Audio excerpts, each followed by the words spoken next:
तो दोस्तों आज हम लोग बांग्लादेश के बारे में कुछ ऐसी खबरें जानने जा रहे हैं जिनके बारे में पहले उम्मीद करना थोड़ा सा मुश्किल था, लेकिन अब इस तरह की चीजें एक्चुअली घटित होते हुए लगातार जा रही है। देखिए, सबसे पहले तो बांग्लादेश के अंदर जब से ये तख्ता पलट वगैरह हुआ है उसके बाद से लगातार अभी तक इनकी जो इकोनॉमिक कंडीशंस थी वो डाउन होती शुरू हो गई। कुछ हद तक ये लोग सुदृढ़ हो चुके थे फाइनेंशियली, लेकिन ये सारी स्थितियां जनरेट हो जाने के बाद इनके अंदर सडनली एक बदलाव आया और लगातार इनकी करेंसी जो है डॉलर की तुलना में नीचे गिरने लगी, जिसका नाम टका है। और जैसा लास्ट वीडियो में हम लोगों ने डिस्कस किया था कि 20% के अराउंड इनकी करेंसी डॉलर की तुलना में नीचे गिर चुकी है। इनके फॉरेन एक्सचेंज रिजर्व्स की बात की जाए तो उसमें भी गिरावट आ रही है। इसके अतिरिक्त खबर निकल कर के आती है कि इन्होंने वर्ल्ड बैंक के सामने $1 बिलियन की डिमांड की है। इसके साथ साथ IMF के सामने भी इन्होंने $3 बिलियन की डिमांड की है और एक बेल आउट पैकेज मांगा है। और मैंने आपको बताया था कि अमेरिका का हाथ चूंकि इनके ऊपर है तो इसमें विशेष कोई दिक्कतें नहीं जाएगी और इन्हें इस तरह का कर्ज मिल जाएगा। लेकिन इस बात से ये अंदाजा लगाया जा सकता है कि इनके पास अपना खुद का जो बैलेंस था वो खत्म हो गया। अब बैलेंस खत्म क्यों हो गया, तो इसके पीछे का सबसे बड़ा कारण जो देखने के लिए मिला है वो है इनकी टेक्सटाइल इंडस्ट्री। टेक्सटाइल इंडस्ट्री के दम पर ही ये लोग खाते पीते थे। थोड़ी बहुत और अर्निंग के जो सोर्सेस थे वो इनके एम्प्लॉयज के जरिए आती थी जो कि विदेशों में अपनी सर्विसेज दे रहे हैं। इसके अतिरिक्त तो ज्यादा कुछ इनके पास था नहीं।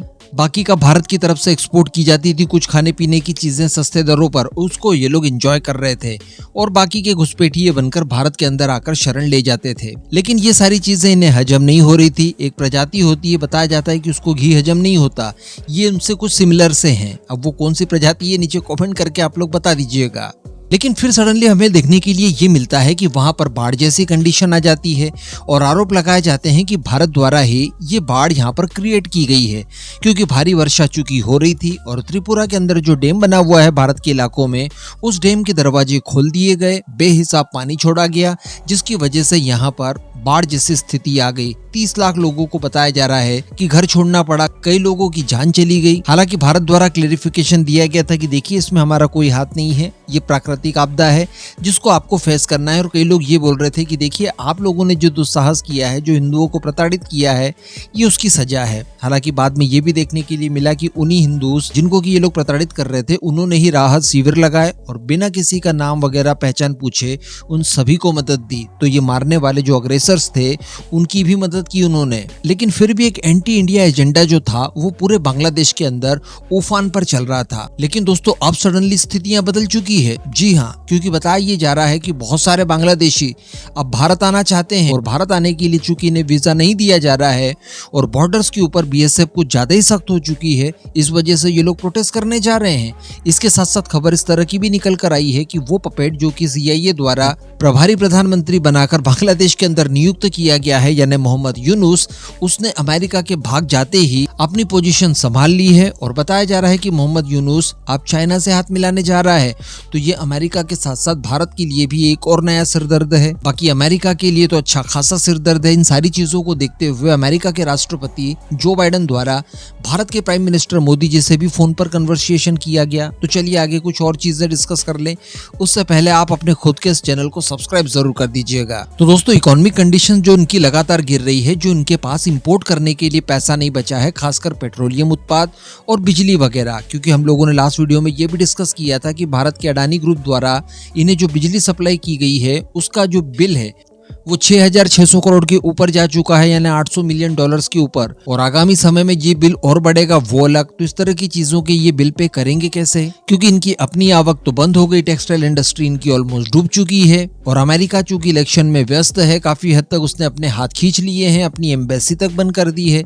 ये लोग समझ गए कि अमेरिका यहाँ पर आग लगाकर भाग चुका है, अब भारत की शरण में डायरेक्टली आ नहीं सकते। इस वजह से इन्होंने चाइना के पैर पकड़ना शुरू कर दिए और मोहम्मद यूनुस की तरफ से चाइना को आर्थिक सहयोग बढ़ाने के लिए आग्रह किया जा रहा है। और इसके लिए मोहम्मद यूनुस द्वारा चाइनीज राजदूत के साथ एक मीटिंग आयोजित की जाती है जहां पर इन सारी चर्चाओं को किया जाता है। और इसके लिए इनकी तरफ से आग्रह ये किया गया है कि क्यों न चाइना अपनी सोलर फैक्ट्रीज को, यानी वो कंपनियां जो कि सोलर पैनल वगैरह बनाती है, वो बांग्लादेश में आकर निवेश करे, अपनी फैक्ट्रियां स्थापित करे, जिससे हमें काम मिले, रोजगार मिले, हमारी इनकम के जरिए बढ़े और दोनों देशों के बीच में जो आर्थिक सहयोग है उसे और ज्यादा बढ़ाने में मदद मिले। इसके साथ साथ मोहम्मद मोहम्मद यूनुस की तरफ से ये भी कहा गया है कि चाइना क्यों ना बांग्लादेश के अंदर उपलब्ध उन चीजों को ज्यादा से ज्यादा खरीदे जिसकी जरूरत चाइना को है और वो विदेशों से इंपोर्ट करता है, तो कहीं और से इंपोर्ट करने के बजाय ज्यादा से ज्यादा वो लोग इंपोर्ट बांग्लादेश से करें। इसके साथ साथ इसकी तरफ से ये भी कहा जाता है कि चूंकि चाइनीज सोलर निर्माता विश्व में एक बड़े नाम के साथ उभरे हैं, लेकिन कई सारे देशों ने इनके ऊपर बैन लगा रखे हैं, प्रतिबंधित कर रखा है, जिसमें भारत भी एक देश है। तो इस बात का फायदा ये लोग बांग्लादेश में आकर उठा सकते हैं और अपनी फैक्ट्रियों को कहीं और से अगर स्थानांतरित करना चाहें तो बांग्लादेश में स्थापित कर सकते हैं। इनका वेलकम किया जाएगा। इसके साथ साथ भी इनकी तरफ से कई और सारी डिमांड की गई, जैसे कि शिक्षा के क्षेत्र में काम करे, कृषि के क्षेत्र में सहयोग बढ़ाए, टेक्नोलॉजीज ट्रांसफर करे हमें, एंड ये सारी आलतू फालतू की चीजें। अल्टीमेटली ये सारी चीजें बहाना है, ये चाइना की चापलूसी करने के लिए एक शुरुआत कही जा सकती है, जिससे कि चाइनीज इन्वेस्टमेंट बांग्लादेश के अंदर आए। उसके बाद चाइना क्या कर सकता है इस बात को भूलते हुए ये लोग अपना शॉर्ट टर्म का फायदा देखना चाहते हैं, जिससे कि इनका देश लगातार चलता रहे। अब ये परिस्थितियां क्यों आ गई, तो इसके पीछे भी बताया जा रहा है कि शुरुआत में प्लानिंग ये थी कि मोहम्मद यूनुस को केवल 3 महीनों का समय दिया जाएगा, अंतरिम सरकार का हेड बनाकर उन्हें यहाँ पर भेजा जा रहा है और 3 महीनों के अंदर ये इलेक्शन करवाएंगे। लेकिन अब सारी चीजें निकलकर सामने ये आ रही है कि पास्ट में ये शेख हसीना और वहाँ की जो विपक्षी पार्टी है जिसकी प्रधान है खालिदा जिया, जो कि बांग्लादेश की प्राइम मिनिस्टर भी रह चुकी है, ये इन दोनों के ही आलोचक रहे हैं और इनकी काफी लंबे समय से प्लानिंग ये थी कि बांग्लादेश की सत्ता पर अपने आप को स्थापित किया जाए।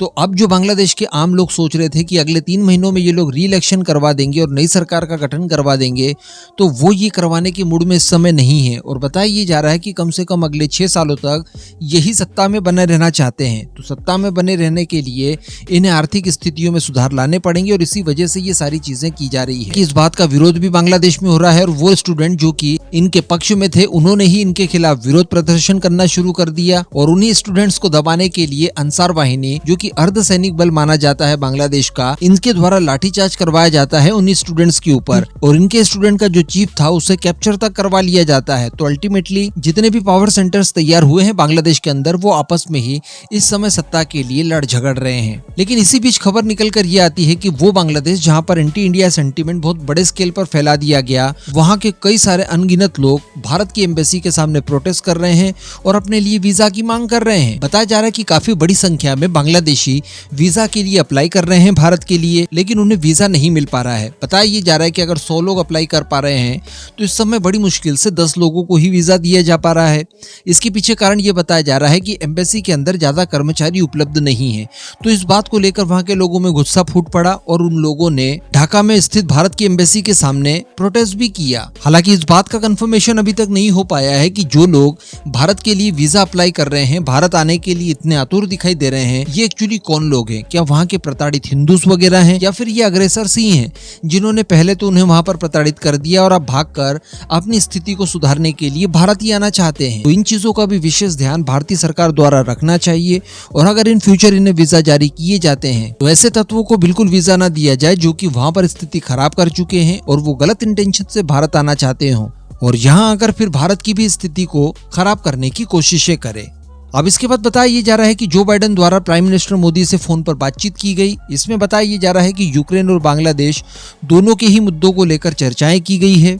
संभवतः यहाँ पर भारत की तरफ से कड़ा प्रोटेस्ट किया ही गया होगा। प्राइम मिनिस्टर मोदी ने कहा ही होगा कि जो कुछ आपने किया है बांग्लादेश के अंदर, देखिए बहुत गलत है, ऐसा नहीं करना चाहिए था, क्योंकि अल्टीमेटली इससे परेशानियां बहुत ज्यादा बढ़ गई है। क्योंकि बांग्लादेश के अंदर जो एक्चुअली अमेरिका चाहता था वो तो होते हुए नहीं दिख रहा है, बल्कि वो सारी चीजें हो रही है जिसका कि डर था पहले। और जैसा कि मैंने वीडियो की शुरुआत में बताया कि अब तो ये लोग चाइना को खुद से ही बुलाने के लिए तैयार हो चुके हैं या मजबूर हो चुके हैं, तो स्थितियां और भी ज्यादा विकराल हो सकती है। तो इन सब चीजों को लेकर संभवतः प्राइम मिनिस्टर मोदी और जो बाइडेन के बीच में बातचीत हुई होगी एंड संभवतः आने वाले समय में कैसे परिस्थितियों के ऊपर काबू पाया जाए, इस बात की चर्चा यहाँ पर की गई होगी। ये भी संभव है कि अमेरिका की तरफ से ये भी कहा गया हो भारत को कि देखिए किसी भी तरह का कोई मिलिट्री एक्शन आप मत ले लीजिएगा, क्योंकि स्थितियां तो इन लोगों ने ऐसी जनरेट कर दी है कि भारत द्वारा मिलिट्री एक्शन लिया जाए। लेकिन अल्टीमेटली कहा यह जा सकता है कि अमेरिका का जो दाव था वो पूरी तरह से उल्टा पड़ते हुए दिखाई दे रहा है यहाँ पर।